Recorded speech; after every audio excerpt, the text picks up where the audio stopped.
Then Moses answered, But behold, they will not believe me or listen to my voice, for they will say, The Lord did not appear to you.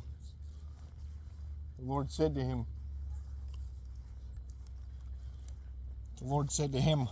What is that in your hand? He said, A staff.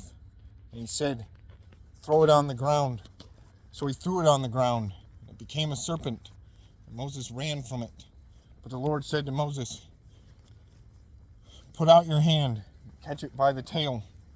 So he put out his hand and caught it, and it became a staff in his hand. And that they may believe that the Lord, the God of their fathers, the God of Abraham, the God of Isaac, and the God of Jacob, has appeared to you. Again the Lord said to him, Put your hand inside your cloak. And he put his hand inside his cloak. And when he took it out, behold, his hand was leprous as snow. Then God said, Put your hand back inside your cloak. So he put his hand back inside his cloak.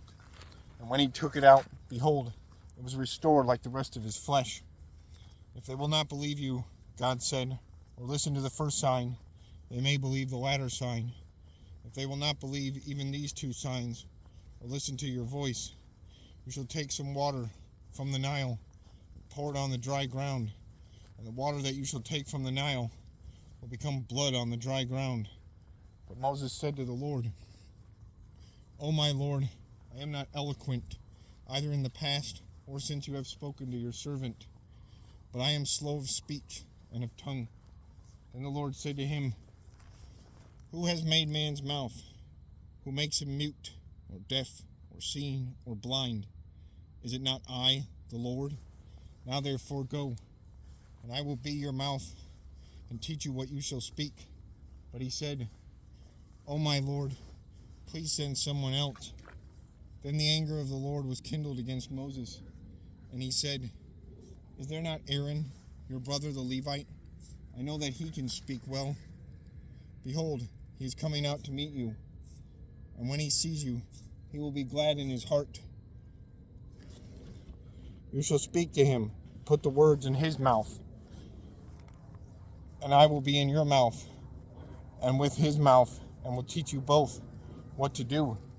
He shall speak for you to the people, and he shall be your mouth, and you shall be as God to him. And take in your hand this staff, with which you shall do signs. Moses went back to Jethro, his father-in-law, and said to him, Please let me go back to my brothers in Egypt, to see whether they are still alive. And Jethro said to Moses, Go in peace. And the Lord said to Moses in Midian, Go back to Egypt, for all the men who were seeking your life are dead. So Moses took his wife and his sons and had them ride on a donkey and went back to the land of Egypt. And Moses took the staff of God in his hand.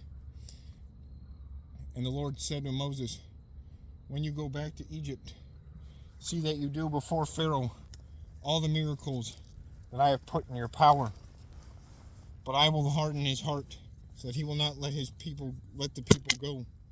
Then you shall say to Pharaoh, Thus says the Lord, Israel is my firstborn son, and I say to you, Let my son go, that he may serve me. If you refuse to let him go, behold, I will kill your firstborn son. At a lodging place on the way, the Lord met him and sought to put him to death. Then Zipporah took a flint and cut off her son's foreskin and touched Moses' feet with it and said, Surely you are a bridegroom of blood to me. So he let him alone. It was then that she said, A bridegroom of blood, because of the circumcision. The Lord said to Aaron, Go into the wilderness to meet Moses. So he went and met him at the mountain of God and kissed him. And Moses told Aaron all the words of the Lord with which he had sent him to speak, and all the signs that he commanded him to do. Then Moses and Aaron went and gathered together all the elders that the Lord had spoken, elders of the people of Israel. Aaron spoke all the words that the Lord had spoken to Moses, and did the signs in the sight of the people, and the people believed. When they heard that the Lord had visited the people of Israel, that he had seen their affliction, they bowed their heads and worshipped.